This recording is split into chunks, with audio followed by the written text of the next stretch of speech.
Hallelujah. मुझे सुनने वाले हर एक को जल्द आने वाले यीशु मसीह के नाम में आप सभी को प्रेम भरा सलाम। मैं आशा करता हूँ आप सभी दिन प्रतिदिन लगातार यीशु में बढ़ते जा रहे हैं।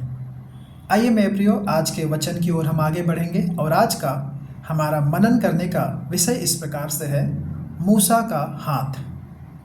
अगर आप निर्गमन की पुस्तक अध्याय 17 और आयत 11 आप निकालेंगे तो यहाँ पे पवित्र कलाम बाइबल में इस प्रकार से लिखा है, और जब तक मूसा अपना हाथ उठाए रहता था तब तक तो इज़राइली प्रबल होते थे, परंतु जब वह उसे नीचे करता था तब अमालेकी प्रबल होते थे।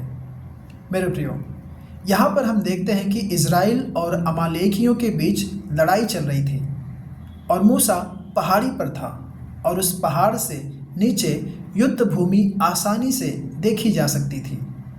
और यहाँ पर मूसा के हाथ की अवस्था विजय और पराजय को तय करती थी। ऊपर उठा हुआ हाथ अमालेकियों को पीछे खदेड़ देता था। हाथ नीचे जाने पर इज़राइली हारने लगते थे। जितनी देर तक मूसा का हाथ ऊपर उठा रहता था, यह अवस्था प्रभु यीशु को हमारे जीवन में बिचवई के रूप में चित्रित करता है, और उस यीशु का हाथ हमारे लिए सहानुभूति और प्रेम में ऊंचा उठा रहता है। मेरे प्रियो, प्रभु यीशु मसीह की मध्यस्थता से ही हमारा उद्धार होता है। आमीन। परंतु जब प्रभु यीशु मसीह के आने के बाद आप देखेंगे कि इस चित्रण में थोड़ा बहुत बदलाव आता है, और वह बदलाव यह है क्योंकि हमारे मध्यस्थ जो यीशु मसीह है, उनका हाथ कभी थकता नहीं है। उन्हें किसी भी तरह की थकावट नहीं होती है कि उन्हें दूसरों की सहायता लेनी पड़े। और प्रभु यीशु मसीह हमारे लिए एक मध्यस्थता करने के लिए हमेशा जीवित रहते हैं। आमीन। एक और तरीके से हम इस घटना को अपने जीवन में लागू कर सकते हैं, और वह यह है कि एक प्रार्थना योद्धा के रूप में अपने ऊपर इसे हम लागू करें। ऊपर उठा हुआ हाथ ऐसे विश्वासी के लिए हमारी प्रार्थना का चित्रण करता है जो संसार के मिशन क्षेत्रों में आत्मिक युद्ध लड़ रहे हैं। जब हम प्रार्थना की सेवकाई को अनदेखा करते हैं तो शत्रु वहाँ पर प्रबल होने लगता है। आमीन। एक बार एक मिशनरी और उसके साथ जो सहयोगी थे, वे दोनों आपस में मिलकर यात्रा कर रहे थे और जंगल के एक ऐसे क्षेत्र में वे पहुँचे और काफ़ी देर हो गई, और देर होने के बाद उन्हें उसी रात जंगल में ही रात बितानी पड़ी। और उस जंगल में लुटेरों का बहुत ही आतंक था। उन्होंने अपने आप को परमेश्वर की देखभाल में सौंप दिया और फिर वे दोनों जन सो गए। महीनों बाद लुटेरों का सरदार एक मिशन अस्पताल में लाया गया, जो उसने उस मिशनरी को पहचान लिया। है ना, जब वह लुटेरा आया तो उसने उस मिशनरी को पहचान लिया और उसे बताया उस रात वह लुटेरा उसे लूटने के लिए आया था, परंतु उसके चारों ओर 24 लोगों की सेना थी, जिसे देखकर वह व्यक्ति डर गया। आमीन।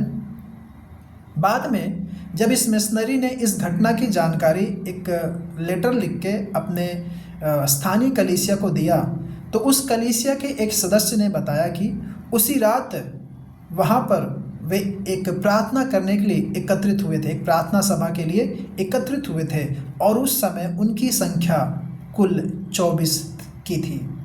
आमीन। उनकी संख्या कुल 24 की थी। मेरे प्रियो, जब हमारे परमेश्वर प्रार्थना के स्थान में हमें उनसे विनती करते हुए देखते हैं तो युद्ध का ज्वार भाटा पलट जाता है और विजय की ज्वाला जल उठती है, और तो और सच्चाई का झंडा ऊपर उठ जाता है। शत्रु पीछे भागने लगता है और शैतान दुबक कर बैठ जाता है। आमीन। मेरे प्रियो, यहाँ पर इस घटना की एक और समझ को हम देखेंगे।